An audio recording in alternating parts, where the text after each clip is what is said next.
जाता है। क्या सच में लड़कियां कमजोर है या ये समाज की सोच है? ह्यूमन राइट्स के एक फाइल के हिसाब से नेपाल अभी भी छोटी बच्चियों के मामले में पिछड़ा हुआ है। इससे हमें क्या पता चलता है? संसार में बाल विवाह होने वाले देशों में हमारा देश नेपाल भी आता है। इसमें लड़कियों का, और सिर्फ लड़कियों का ही नहीं, हमारे देश के आर्थिक अवस्था में, सामाजिक अवस्था में भी बहुत बड़ा प्रभाव पड़ता है। और दूसरी बात, लड़कियों का बचपन और सपनों का और उनके विकास का और उनके भविष्य बनाने का रास्ता समय ही है। लगभग हर 100 लड़कियों में से 40 लड़कियों की 18 साल की उम्र से पहले ही शादी कर दी जाती है। आपके इस महाअभियान से लड़कियों के जीवन में क्या क्या बदलाव आ सकता है? स्वर्णिम नेपाल लाखों लड़कियों का सपना पूरा करने का अभियान है। ये हमारे देश का सबसे बड़ा प्राथमिकता वाला विषय है।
कहाँ जाना है तुम्हें?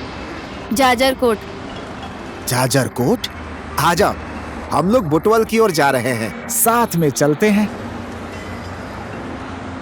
देखो, यहाँ से जाजरकोट के लिए बस नहीं मिलेगी, बुटवल से आसानी से मिलेगी। हम तुम्हें बुटवल से बस पकड़ा के आराम से जाजरकोट भेज देंगे। इस तरह से लड़कियों को अकेले नहीं रहना चाहिए, जमाना बहुत खराब है। आ जाओ। सोच क्या रही हो? आओ। अरे कुछ नहीं होगा, आ जाओ आ जाओ, मैं तुम्हारे अंकल की तरह ही हूँ। आ जाओ आ जाओ, बैठो आराम से, बैठो। चलो भाई।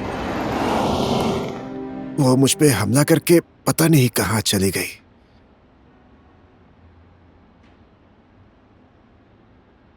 आप भी अपनी जिम्मेदारी को ठीक से निभा नहीं पाते हैं। अब मैं कहाँ ढूंढूं उसे?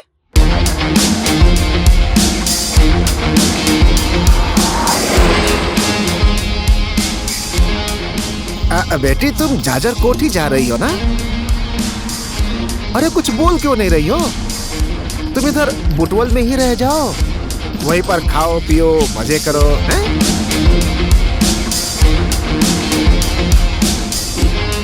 अरे डर क्यों रही हो? सारा इंतजाम मैं कर दूंगा, टेंशन मत लो तुम, ठीक है? अपने घर तो कल भी जा सकती हो।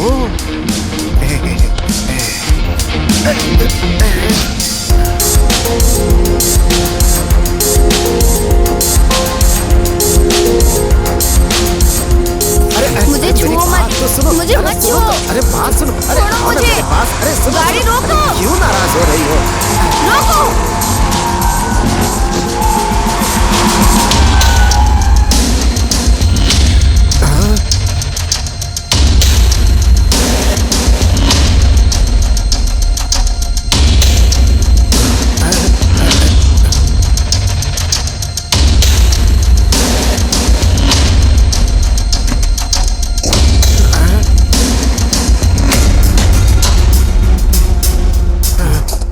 कौन है ये? बाहर निकलिए, आप लोगों से बात करनी है। क्यों मैडम, क्या हो गया? बाहर आओ।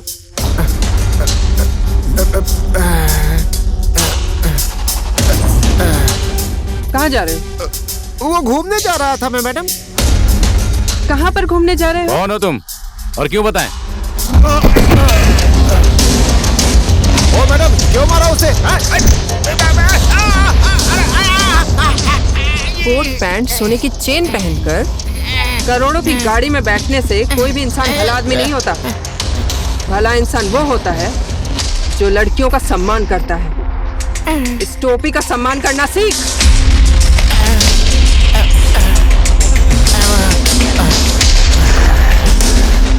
हेलो, एक ब्लैक ओपन जीप में 2 लड़कियां जा रही हैं, उनको ठिकाने लगा दो। मेरी पूरी तरीके से पिटाई कर दी। हे भगवान। रामशरण मेरा बार बार पीछा कर रहा था। मुझे गुस्सा आया, मैंने उसे मारा, घायल करके भाग आई। मुझे बोल रहा था दीदी ने भेजा है। रामशरण भाई को मैंने ही भेजा था।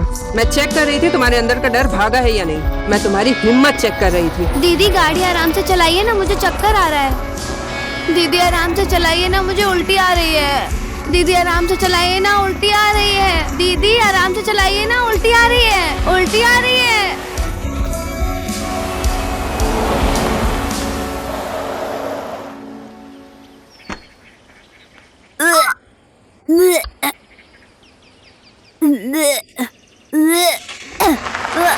हाँ? दीदी, दीदी रुक जाइए। दीदी रुक जाइए। रुक जाओ ना दीदी, रुक जाओ।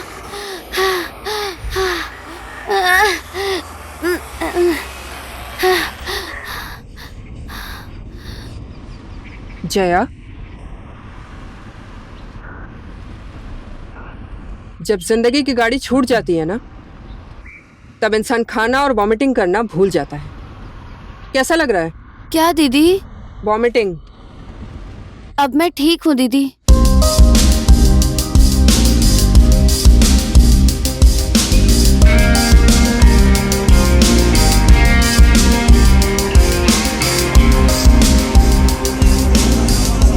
देखो, मुझे बहुत ज्यादा गुस्सा आ रहा है, बहुत ज्यादा गुस्सा आ रहा है। हिंदी लोगों में मैं ही बोलूंगा और कोई नहीं बोलेगा।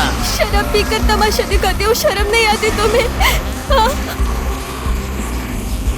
मैं अपने बाप का पीता हूँ, तेरे बाप का थोड़ी पीता हूँ। मेरे पास हाथ है, समझी? मुंह से समझने वाला इंसान नहीं हूँ। तेरी तो छोड़ दे मुझे, नहीं तो मैं पुलिस को लेकर आऊंगी। तेरे मुंह से ये बात अच्छी नहीं लगती मुझे। तेरा गला काट के चौराहे पे लटका दूंगा।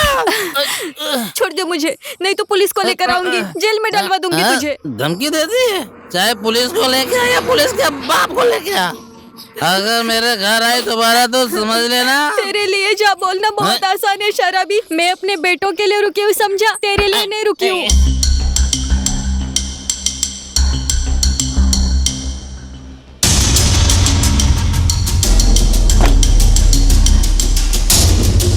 मेरी कमाई खा के दुनिया के सामने मेरी बेइज्जती करती है। बीवी है तो बीवी की तरह रहे, समझे?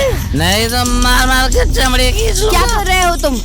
बताओ, अपनी पत्नी को मार क्यों रहे हो? हाँ, कौन है तू? बीच में आके कहाँ से टपक गई पति पत्नी के झगड़े में?